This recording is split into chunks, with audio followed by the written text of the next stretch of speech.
बंधुगण आज आमे जो यात्रा आरंभ करने जाऊँ ताहा साधारण ज्ञान विषय नुहे। यह सही परम सत्य विषय जहाँ शुणी महान सम्राट मानक सिंहासन को हलाई देइछि एवं महान विद्वान एवं पंडित मानक अहंकार को पाउंस कर देइछि। आज आमे अष्टावक्र गीता विषय जानिबा। एक पाठ जहाँ ध्यान मंत्र जप किंबा वर्ष वर्षर कठिन तपस्या दाबी करे नाही। एही पाठ केवल दाबी करे ताहा हेउछि आपणक निजस्व परिचयर त्याग। प्रायतः आमे आध्यात्मिकतारे शिखु जे किछि करिबा कौनसी स्थान रे पहुँचीबा किंबा किछि हेबा विषय, किंतु अष्टावक्र गीतार वार्ता संपूर्ण विपरीत। एहा कुहे जे आपण जेउठारे रहिबाकु चाहुछंती सेठारे आपण पूर्वरु अछंती। एहा अद्वैत वेदांतर चूड़ांत दिग जहाकु अजातवादर निकटतर बोली विवेचना करा जाए। एही सिद्धांत कुहे जे किछि प्रकृतरे केबे सृष्टि होई नथिला। प्राचीन भारत रे एक समय कल्पना करंतु जेउठारे ज्ञान को प्रसाद ठारू जंगल पर्यंत आलोचना करा जाउथिला। गोटिए पटे थिले राजा जनक जहाकु परम ऋषि बोली विवेचना करा जाए एवं अन्य पटे थिले श्री अष्टावक्र जहांकर शरीर 8टी स्थान रे विकृत होई जाइथिला। किंतु एही विकृत शरीर भितरे लुचि रहिथिबा ज्ञान एते प्रज्वलित थिला जे एहा जनकंक भली राजांकु एक मुहूर्तरे शून्य करिदेला। आजिर भिडियो रे आमे गभीर भावरे खोलताड़ करिबु जे एही ज्ञान को एते विपदपूर्ण काहींकि विवेचना करा जाइथिला। हजार हजार वर्ष धरी साधारण लोकंक ठारू एहाकु लुचाई रखा जाइथिला। आपण कोन प्रकृतरे दर्पण रे देखुथिबा व्यक्ति नुहंती। आपणंकर सफलता आपणंकर दुख एवं आपणंकर मृत्यु केवल एक स्मृति, एक मानसिक एवं आध्यात्मिक अभिज्ञता पाई प्रस्तुत हुअन्तु जहाँ आपणंक बुद्धिर प्रत्येक तर्क को भांगी देबो। एही वीडियो आपणंक दृष्टिकोण को सबुदिन पाई परिवर्तन करिबो। कारण अष्टावक्रंक ज्ञान कौनसी सांत्वना प्रदान करे नाही। एहा सीधासळख अहंकार को आक्रमण करे। राजा जनकंक दरबार स्थापन करा जाइछि जेउठारे भारतर सर्वश्रेष्ठ विद्वान पंडित एवं दार्शनिक माने वितर्क पाई एकाठी होइछंती। ठीक सेतिकी बेले जने व्यक्ति द्वार देशरे प्रवेश कले एवं समग्र सभा नीरव होइगला। से अन्य केही नुहंती से श्री अष्टावक्र थिले। जेपरि तांको नाम सेहीपरि तांको शरीर 8टी स्थान रे बंका थिला। तांकर चालिबा तांको नइंबा एवं तांको अंगर आकृति साधारण मनीष ठारू संपूर्ण भिन्न थिला। अष्टावक्र सभार केन्द्र रे पहुँचीबा मात्रे सेठारे बसिथिबा विद्वान एवं पंडित मानंक मध्यरे एक नीरव हस प्रतिध्वनित हेला। धीरे धीरे हस हसर गर्जन रे परिणत हेला। महान विद्वान माने भाबिले जे से जने विदूषक किंबा जने विकलांग व्यक्ति जीए भूल बसतः एही सर्वोच्च ज्ञान समावेश रे प्रवेश करिथिले। अष्टावक्र नीरवरे ठिया होई हसी हसी विद्वान मानंकु देखुथिले। किंतु तापरे एपरि किछि घटिला जहा केही आशा करि नथिले। अष्टावक्र विद्वान मानंक अपेक्षा अधिक जोररे हसीबाकु लागिले। तांकर हस एते गभीर एवं भयंकर थिला जे समग्र सभा हठात नीरव होइगला। राजा जनक आश्चर्य होइगले। से तांको सिंहासनरु उठी पचारिले, हे महान ऋषि, एही विद्वान माने आपणंक शारीरिक अवस्था देखि हसुथिले। किंतु आपण काहींकि हसुथिले? आपणंक हसरे कोन रहस्य अछि? अष्टावक्र गभीर आखिरे जनकंकु देखिले एवं कहिले, महाराज, मु हसीथिली कारण मु भाबिथिली एहा ज्ञानी लोकंक समावेश। किंतु एठारे केवल मूर्ख माने बसिछंती। एहा शुणी समस्ते बिजुली मारिला परि आघात पाइले। राजा जनक स्तब्ध होइगले। अष्टावक्र परवर्ती समय रे जहा कहिले ताहा गभीर मनस्तत्व एवं वेदांतर सर्वश्रेष्ठ आक्रमण थिला। से कहिले, राजा, जीए केवल चर्म देखे से जने चामर। एही विद्वान मो शरीरर बंका ताकू देखुछंती, मो आत्मा को नुहे। आखु बंका हेले आखु रस बंका होई जाए कि? ना नदी बंका हेले भी पानी बंका हुए कि? पात्र भितरे थिबा आकाश पात्र भांगी गले आकाश भांगी जाए कि? एही वाक्यटीर गभीरता को अनुभव करंतु। आमे सफल हेउ कि विफल हेउ, घर चलाइबार चिंतारे भाराक्रांत होई आमर समग्र जीवन बिताई देउछु। अष्टावक्र जनकंकु कहिथिले, जदि तुमे एही शरीर ठारू निजको अलगा करी तुमर मनरे अर्थात चेतनारे विश्राम नेब, तेबे तुमे एही मुहूर्तरे खुशी शांतिपूर्ण एवं बंधनरु मुक्त होइजिबो। अष्टावक्र अजातवादर शीर्षरे अछंती जेउठारे से कुहंती जे कौनसी कार्य प्रकृतरे केबे घटी नाही। एहा सेही स्तर जेउठारे व्यक्तिगत किंबा अहंकार संपूर्ण भावरे भांगी जाए। जेतेबेले आपण स्वीकार करंती जे आपण किछि करिबाकु जाउछंती, आपण सेही कार्यर परिणामरे अर्थात सुख एवं दुखरे अंश ग्रहणकारी हुअंती। किंतु जदि आपण केवल एक साक्षी हुअंती तेबे आपण मुक्त। दृश्य कल्पना करंतु एक प्राचीन पांडुलिपिर पृष्ठागुड़िकरे एक हाथ अग्नि को स्पर्श करिबार एक चित्र दृश्य हुए, किंतु यह जलु नहीं कारण सेही हाथ केवल एक प्रतिफलन। अष्टावक्र जनकंकु बुझाउथिले जे जेपरी दर्पण रे प्रतिफलित अग्नि एक कोठरी को पोड़ी पारे नाही, सेहीपरि सांसारिक कर्म आत्मा को स्पर्श करे नाही। से आहुरी कहिथिले, धर्म धर्म सुखम दुखम मनसानी नाते विभु ना कर्तास ना भोक्तस मुक्त एबास सर्वदा धर्म एवं अधर्म सुख एवं दुख सबु केवल मनर खेल, तुमर नुहे। तुमे ना कर्ता ना उपभोक्ता, तुमे सर्वदा मुक्त। एही ज्ञान कथा शुणी जनकंक समग्र शरीर कंपी उठिला। कल्पना करंतु जने राजा जहांकर काम हेउछि निष्पत्ति नेबा, युद्ध करिबा एवं न्याय प्रदान करिबा। अष्टावक्र तांकु कहुथिले जे एही सबु केवल एक नाटक एवं तुमे एहार योग्य नुह, तुमे एहार पर्यवेक्षक। एही ज्ञान आजि आमर चापर सबुठारु बड़ उपचार। आमे चापग्रस्तर कारण आमे भाबुछु जे आमकु सबु किछि करिबाकु पड़िबो। अष्टावक्र कुहंती जे सबु किछि घटुछि, तुमे केवल एहाकु पर्यवेक्षण कर। एठारे अष्टावक्र आमकु साक्षी करिबार कौशल दियंती, जेउठारे आमे दूररु आमर चिंताधारा भावना एवं आम शरीर रे थिबा जंत्रणा को मध्य पर्यवेक्षण करि पारिबा। एहा रहस्यमय विज्ञानर एक अंश जेउठारे जने व्यक्ति तांकर सीमा अतिक्रम करि अनंत होई जाए। पांडुलिपिर पृष्ठागुड़िकरे एक कुहुड़ी एबे अवतरण करे, जेउथिरे राजांको प्रसाद तांकर सेना एवं तांकर वैभव धीरे धीरे अदृश्य होई जाए एवं शेषरे केवल एक गभीर नील आकाश रही जाए। अर्थात अष्टावक्र जनकंकु कहुथिले जे तुमे सेही आकाश। मेघ चिंताधारा एवं कार्य आसंती एवं जाआंती, किंतु आकाश स्थिर रही थाए। तुमे कौन एही भार ढाळिबाकु प्रस्तुत? तुमे कौन साहस संग्रह करि पारिबो जे तुमर सफलता एवं विफलतारे तुमर अहंकार केवल एक भ्रम? अष्टावक्रंको एही ज्ञान सांत्वना नुहे, एहा एक अस्त्रोपचार जहा तुमर कर्तात्वर अहंकार को काटी दिए। राजा जनक वर्ष वर्ष धरी जेउ अमृत खोजुथिले ताहा पाई जाइथिले, किंतु आउ एक रहस्य रहीगला। जदि केही न करंती तेबे एही साम्राज्यर कोन हेबो? अष्टावक्रंको परवर्ती आक्रमण आहुरी विनाशकारी हेबाकु जाउथिला। बंधुगण, आपण केबे भाबिछंती कि विश्वर सबुठारु शक्तिशाली राजा एवं सम्राट माने परम सत्य कुहा जाउथिबा ज्ञान रे काहींकी थरी उठिथिले? अष्टावक्र गीता साधारण लोकंको पाई नुहे बरं केवल सबुकिछि विपदरे पड़िबाकु इच्छुक लोकंको पाई संरक्षित थिला। कारण अहंकारर मृत्यु।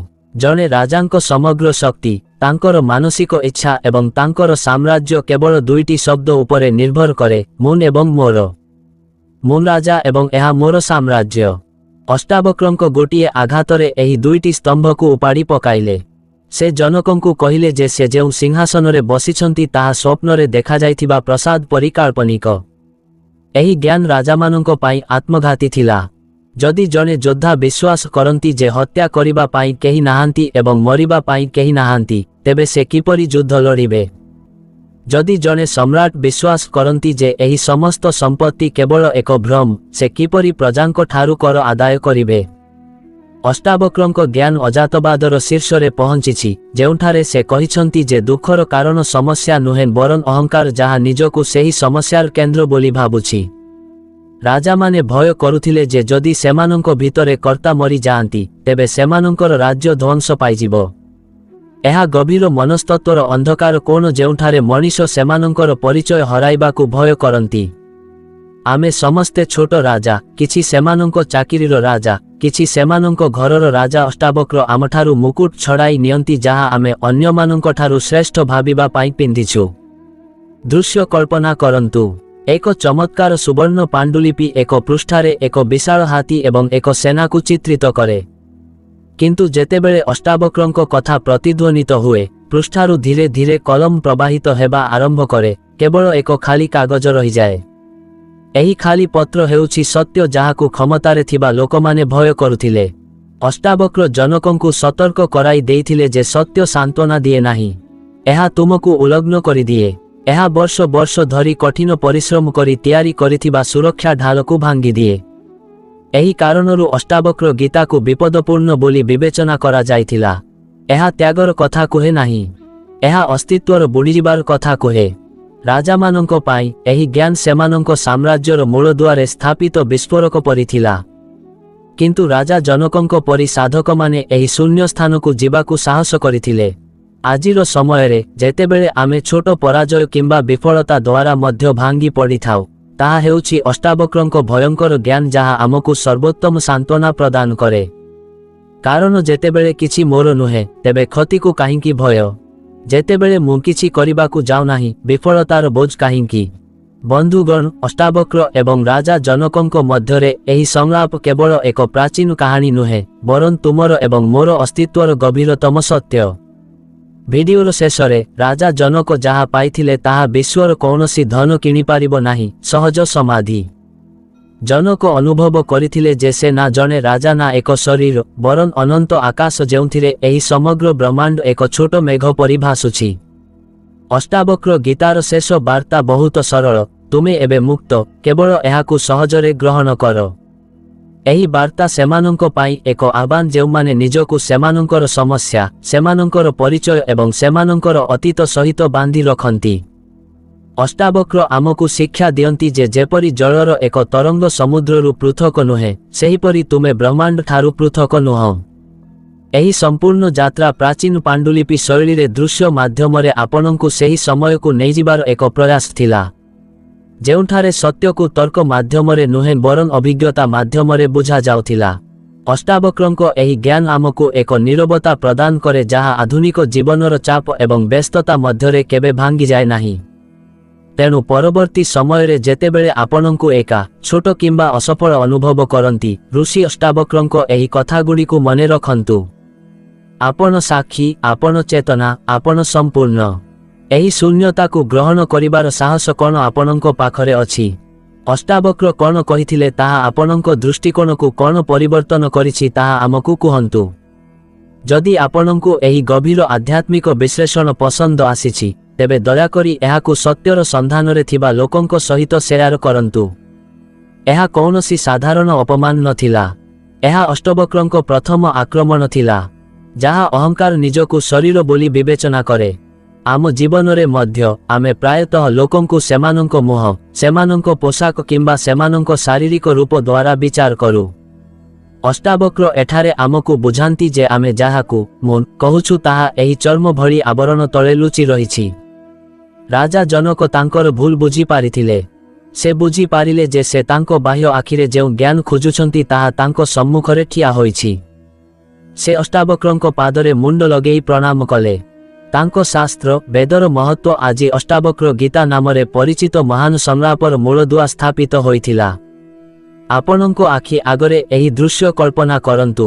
ଏକ ପ୍ରାଚୀନ ପାଣ୍ଡୁଲିପିର ହଳଦିଆ ପୃଷ୍ଠାରେ ଖୋଦିତ ତାଙ୍କର ବଙ୍କା ଅଙ୍ଗ ସହିତ ଋଷି ଏବଂ ସମ୍ରାଟ ତାଙ୍କ ସମ୍ମୁଖରେ ପ୍ରଣାମ କରୁଛନ୍ତି। ଏହି ଦୃଶ୍ୟ ଆମକୁ ମନେ ପକାଇ ଦିଏ ଯେ ସତ୍ୟ କେବେ ବି ବାହ୍ୟ ରୂପ ଉପରେ ନିର୍ଭର କରେ ନାହିଁ। ଅଷ୍ଟାବକ୍ରଙ୍କ ଆକ୍ରମଣ ଆଜିର ଦୁନିଆରେ ମଧ୍ୟ ସମାନ ଭାବରେ ଉପଯୁକ୍ତ, ଯେଉଁଠାରେ ଆମେ ଆମର ବାହ୍ୟ ସୌନ୍ଦର୍ଯ୍ୟକୁ ସଜାଇବା ପାଇଁ ଲକ୍ଷ ଲକ୍ଷ ଟଙ୍କା ଖର୍ଚ୍ଚ କରୁ, କିନ୍ତୁ ଅନନ୍ତ ଆନ୍ତରିକ ଚେତନା ଭୁଲିଯାଉ ଯାହା କେବେ ବି ପୁରୁଣା ହୁଏ ନାହିଁ କିମ୍ବା ବଙ୍କା ହୁଏ ନାହିଁ। ସଭା ନୀରବ ହୋଇଗଲା।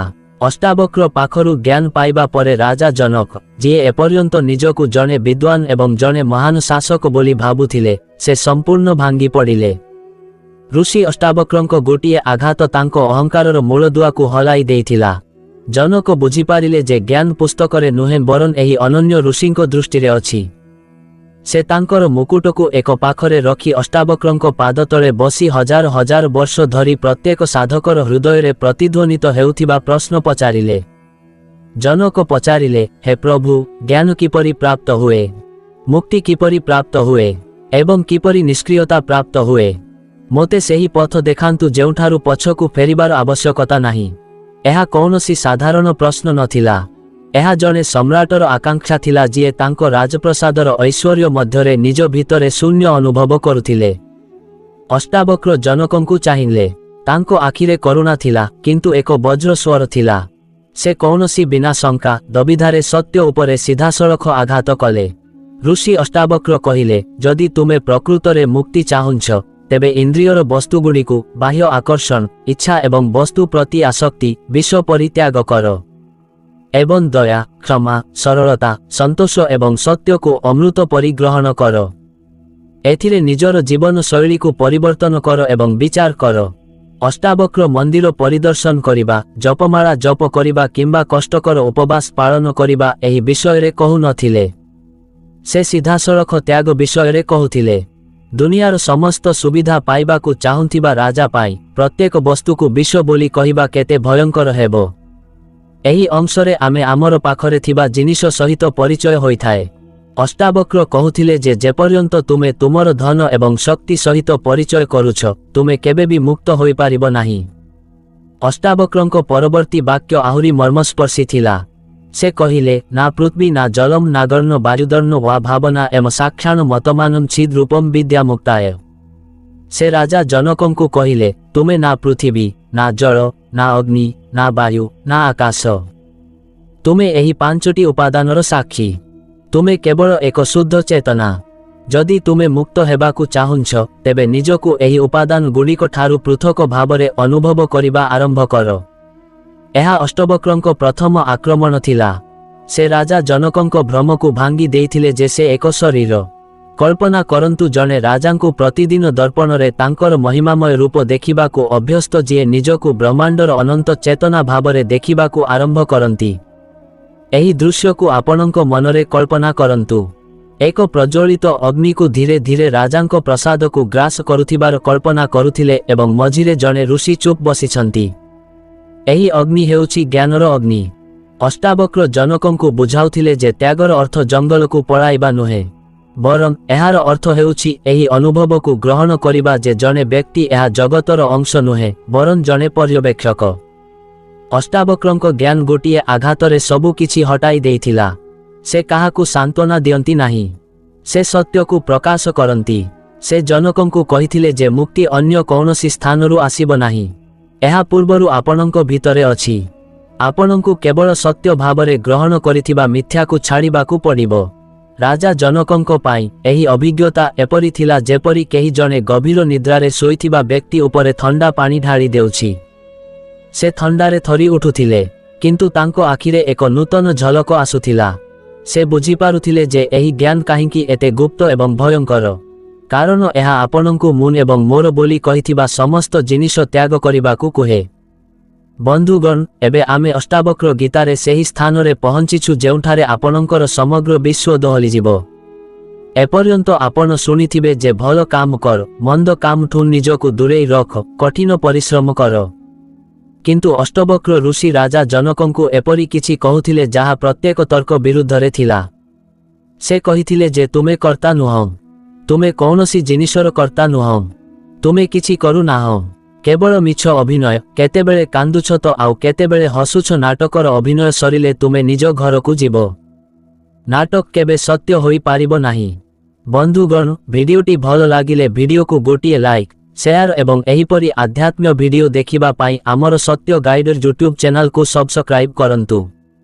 ଜୟ ଶ୍ରୀକୃଷ୍ଣ। ରାଧେ ରାଧେ।